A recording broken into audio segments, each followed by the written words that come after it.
Hello, welcome to another thought experiment. I want you to consider for a moment the kinds of conversations you might have with yourself. Think of the times you had an expectation of how you were to perform and that it didn't go as well as you wanted. And think of the conversation you had with yourself afterwards.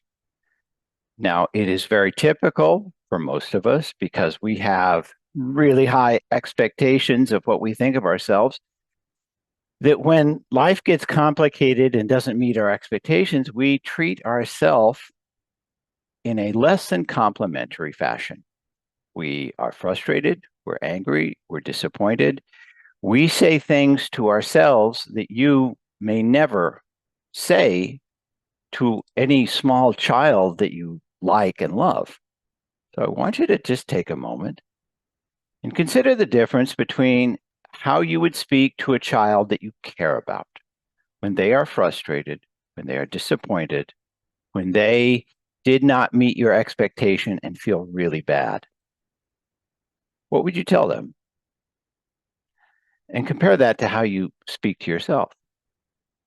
Brian Johnson, call me. And take a moment and consider if you made a simple change in how you speak to yourself, things could be entirely different. For example, just make a simple rule to look at the conversations you're having with yourself and make an agreement to speak to yourself only in the way that you would speak to someone you truly care about. Be just as encouraging, just as forgiving, just as supportive as you would want to be. I like to remind people when I'm working with them, imagine you are becoming the parent to yourself that you wish you always had.